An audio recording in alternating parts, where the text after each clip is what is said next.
Moi, mes parents, c'était Juliette Babineau et Gonzague Desjardins.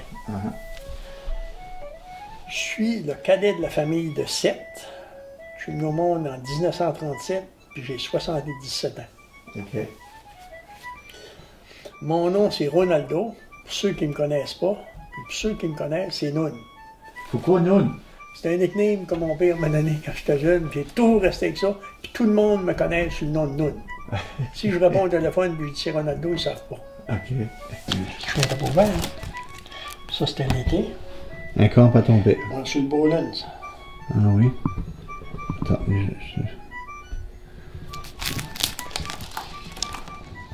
Ça, ici, c'était lui qu'on appelait le loup Gérard et sa femme. Lui, il a été couple dans le bois toute sa vie. Il est connu comme Barabas dans la pension. Ah oui. Il était cook toute sa vie? Toute sa vie dans le bois, lui et sa femme, tous les deux. Mon père, moi, il venait de Matane, puis ma mère venait de la Beauce. Ah oui? Mon père est parti de Matane, puis il est venu s'établir ici en 1923. Ah OK. Puis toute sa vie, il était contracteur dans la forêt. Même quand il était à Matane? Non, Non. Quand il est venu s'établir à Kedgewick, puis il a commencé à contracter pour les rivards, qu'il appelait ce temps-là. Il y avait un moulin ici? Moulin de rivards. Oui. Puis lui, mon père, il restait à Maltais, les premières années. Ah, oui.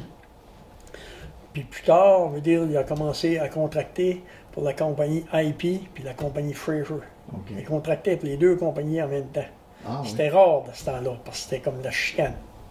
Mais il travaillait, il y avait des camps à Cause-Obscure, province du Québec. Il y avait des camps sur le Beaulune, puis il y avait des camps au sommet, qu'on appelle. Il y avait, dans les années 50, il y avait au-dessus de Médum qui travaillait pour lui.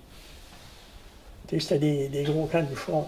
Ben, ton père avait un sens d'administration incroyable. Comme ça. Oui, puis c'était pas un gars instruit. Non? Non, mon père n'était pas instruit du tout. Il avait été de même une 6e année. Il écrivait comme ça se parlait. Ah oui. Puis quand on ne comprenait pas, il disait vous avez été à l'école, vous ne savez pas lire. Ça, c'est ton père? OK, d'accord. C'est la lumière qu'il faut que je... Je te là. Ouais, comme ça. Ton père, un gros travailleur. Ah.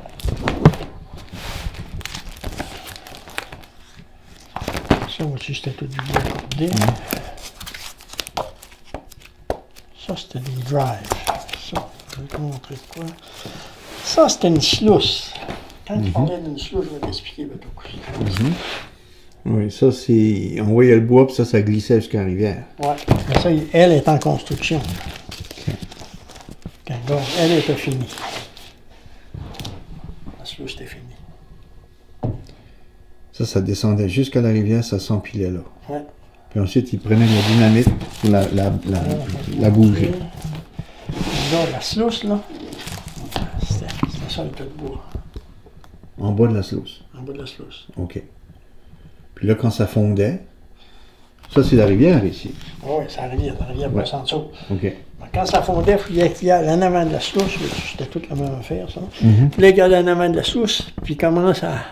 Tout à la main des blocs. Là, là c'était gelé, c'était là. Ils mettaient de la dynamite, dégelait ça un peu. Ils faisaient un canal.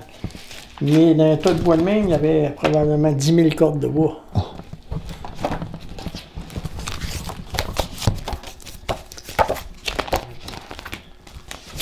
Ça, c'est les brettes là, en arrière ici. En arrière ici? En arrière du monde?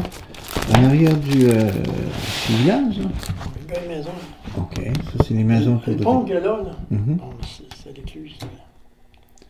Wow. Puis ça, c'est toutes les vieilles maisons de Kedgewick en arrière. J'ai travaillé pour mon père au magasin. Oh, ton père avait un magasin? Oui, un magasin général. Ah, OK. Mais ça, c'est jamais lui qui s'est occupé de ça. Non? Non, je ne suis jamais occupé de ça. C'était des employés, puis après ça, ça a été mes frères. Puis après ça, en 68, moi, j'ai acheté. OK. Puis c'était une épicerie, en général. Puis il y avait un magasin de linge là-dedans. On a séparé le magasin de linge. Mon frère a pris le magasin de linge. Puis moi, j'ai gardé l'épicerie. Puis j'ai commencé une quincaillerie. C'est le même qu'on s'est réveillé qu'une quincaillerie. OK. Ça marchait-tu pareil comme dans le temps, les gars travaillaient dans le bois, mais ils se faisaient du crédit. Les familles venaient faire du crédit. Tout était à crédit. Hein? Explique donc un peu comment tout ça se passe. Le monde arrivait, puis je veux dire, tu marquais. Ils appelaient ça marquer. Il y avait un livre de ce livre. On marquait chaque article. Tout était marqué à la main. Mais c'était pas des épiceries comme aujourd'hui. J'avais juste pris une note. Oui. Vu que tu parles de ça, je vais le dire. Parce que nous autres, de ce temps-là, on avait un cheval faire la livraison. Ah oui? Le cheval faisait la livraison hiver comme été. Parce que l'hiver, la plupart du temps, quand j'étais jeune, les chemins étaient pas ouverts. Ça fait qu'il faisait, c'était un monsieur Antoine Leblanc. Il a travaillé pratiquement toute sa vie pour nous autres. Puis lui, il arrivait à 5 heures du matin. Toutes les bâtisses, ça chauffait au bois, même le magasin. Il allumait la fournaise, chauffait ça. Puis il allait soigner son cheval, une vache, puis des poules. On avait tout ça. Tout le monde, c'était la mode. Si tu voulais du lait, là, ils ne se vendaient pas de lait dans les magasins. Puis c'est ça. On avait ce genre de magasin général-là qu'on vendait un petit peu de tout, mais tout était marqué. Oui. Puis les gars venaient, puis ils donnaient un acompte. Puis ça a toujours été de même, jusque même moi, j'ai été longtemps, c'était de même. Jusqu'à temps que je rentre pour une compagnie. Je vais rentrer pour la compagnie Accept. Là, ça a changé, c'était plus de crédit en tout, puis tout complètement différent, puis beaucoup plus de diversité dans le magasin. Mais il y avait un peu plus d'argent peut-être aussi, les gens. Commençait à avoir plus d'argent aussi. Ouais. Le monde avait plus d'argent. Mais quand le monde allait le bois, il y avait 2 payes à la fin du mois. Là. Tout le monde était payé au mois, même les employés de magasin étaient payés une fois par mois. OK. Alors, c'était pas la semaine. Fait qu'à la fin du mois, ben, ils payaient. Oui. Ouais, il y avait, c'est ça. C'est même ça marchait partout. Il y avait beaucoup de canage, j'imagine, vous autres. Il n'y avait pas beaucoup de canage. Non? Non. J'ai fait une liste pour fun. Ouais. Ce qui se vendait, là, c'était du ballonnet, Oui. du bœuf, des patates, de la poudre de pâte, de la farine, du sel, des bines, des pois, de la graisse, du sucre, du thé, de la menace, de l'huile, des oignons, du beurre, de la morue salée, du taboud, des pipes, puis des macanas, puis tout le linge. OK. Mais c'était comique, c'est que le ballonnet qu'on appelle aujourd'hui, ça se vendait 6 cents la livre. OK. Puis comme du bœuf, c'était 7 cents la livre. Ah oui? Ouais. Des patates, un gros sac de patates, c'était pas des sacs de 50 livres, c'était comme 75 livres, ça se vendait 60 cents. Wow. Mais ce qui était comique, c'est que l'automne, la menace, ça, c'était de quoi tu ne pouvais pas te passer dans le magasin.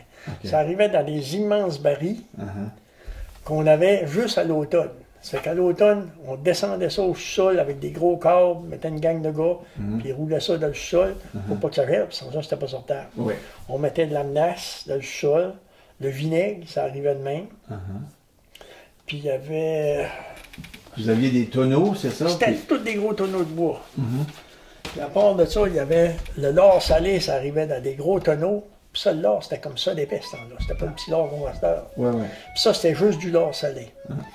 Puis la morue salée, c'est de la morue sec. Ouais. Puis il y avait du turbo. Ouais. Du turbo salé, c'était encore dans des barils. Ça, on met toujours ça dans l'entrepôt. C'était frais, puis ça se gardait bien.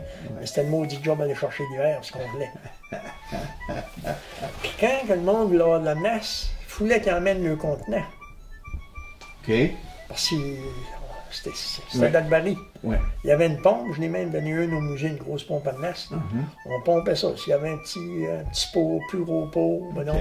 Mais il fallait tout qu'ils emmènent. Ils amenaient le contenant pour la menace, puis pour l'huile de charbon, l'huile à lampe. C'était l'huile de charbon. Ouais. Mais il fallait tout qu'ils arrivent avec ça.